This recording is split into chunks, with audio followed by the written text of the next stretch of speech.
হ'ব মাননীয় সাংবাদিক বন্ধুসকল, আপোনালোকক মই আজি নাজিৰাৰ গৃহৰ পৰা কিছু কথা ক'বলৈ আমন্ত্ৰণ কৰিছোঁ। আশা কৰোঁ আপোনালোকে প্ৰকাশ কৰিব।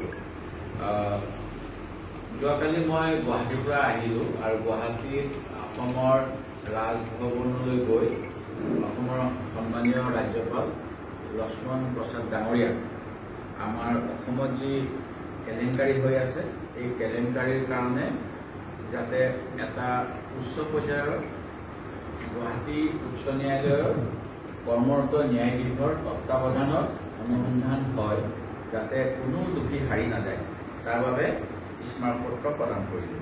আৰু এই স্মাৰকপত্ৰত উল্লেখ কৰিছোঁ উজনি নামনি সকলো ফালৰ পৰা কেনেকৈ আমাৰ দুখীয়া মানুহৰ হাৰ ভগা শ্ৰমৰ বিনিময়ত সঞ্চয় কৰা ধন এই কোম্পানীসমূহে অধিক ৰিটাৰ্ণ দিম বুলি কৈ কেনেকৈ তেওঁলোকক প্ৰবঞ্চনা কৰি এতিয়া পলাতক হৈ আছে। আৰু এই ক্ষেত্ৰত যিহেতু ই এটা অতি গুৰুত্বপূৰ্ণ বিষয়, ইয়াৰ প্ৰতিকাৰ কৰিবলৈ 2013 চনত আইন অনা হৈছিল। আইনো উলংঘা হ'ল, কাৰণ যিকোনো এটা ট্ৰেডিং ফাৰ্ম হ'বলৈ হ'লে আমাৰ স্থানীয় মিউনিচিপালিটিৰ পাৰ্মিশ্যন ল'ব লাগে। দ্বিতীয় কথা, উপায়ুক্ত মহোদয়কো তেওঁলোকে আবেদন কৰিব লাগে। উপায়ুক্ত মহোদয়ে চালি জাৰি চাই দিব লাগে নে নালাগে ব্যৱসায় কৰিবলৈ, সেই গোটেইখিনি কৰিব। আৰু এই গোটেইবিলাক থকাৰ পিছতো বিভাগসমূহে যে তেওঁলোকক এনেকৈ অবাধে লুণ্ঠন কৰিবলৈ দিলে, ইয়াত কোনো চৰকাৰী বিষয়া শাসকীয় দলৰ ৰাজনীতিজ্ঞ জড়িত আছে নেকি, সেই কথাটোও তদন্তৰ আওতালৈ অহা উচিত। ইতিমধ্যে বৰাক ভেলীত ভাৰতীয় জনতা পাৰ্টীৰ জিলা সভাপতি এজনে এটা কোম্পানীৰ অফিচৰ ফিটা কটাৰ তথ্য ছ'চিয়েল মিডিয়াত প্ৰকাশ পাইছে। আৰু সেই কোম্পানীটোৱে নিজকে মানে ভাল কাম কৰা ব্যক্তি বুলি জাহিৰ কৰিবলৈ মুখ্যমন্ত্ৰীৰ সাহায্য বুজিলে ধন দিয়াৰো তথ্য ৰাজহুৱা মাধ্যমত প্ৰকাশ পাইছে।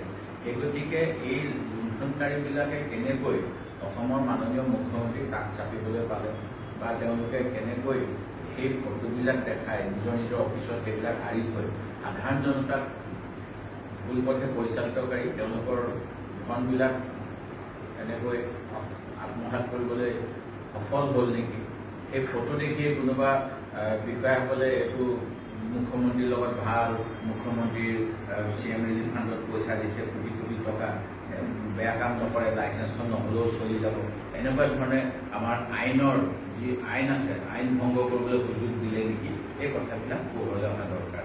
আৰু সেইকাৰণে আমি কালি দিলোঁ।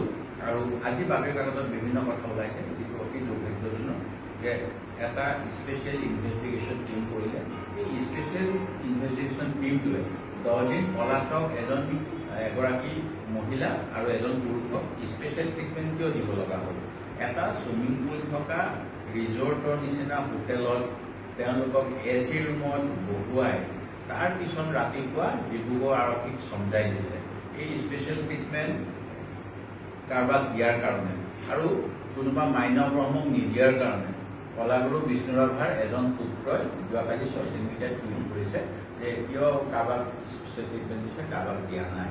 আৰু সেইটো কেলেংকাৰীত 100 কোটি বুলি কৈছে, এইটো হাজাৰৰ ওপৰত কেলেংকাৰী বুলি কৈছে। সেই গতিকে 1000 কোটি টকাৰ কেলেংকাৰী কৰিলে স্পেচিয়েল ট্ৰিটমেণ্ট SIT দ্বাৰা, আৰু 1000 কোটিতকৈ কম কৰিলে 100 টকা কৰিলে 100 কোটি কৰিলে নন স্পেচিয়েল ট্ৰিটমেণ্ট নেকি, এনেকুৱা প্ৰশ্ন আহিছে মনলৈ।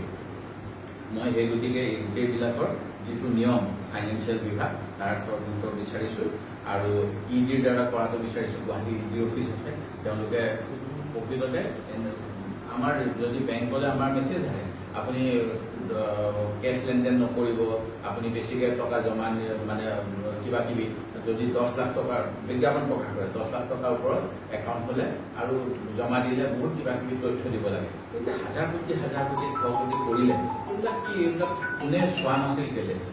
তেওঁলোকক ক'লা কাপোৰ বান্ধি দিয়া হৈছে যে তোমালোকে নাচাবা, আমি ডাঙৰ মানুহবিলাক তাত সোমাই আছোঁ।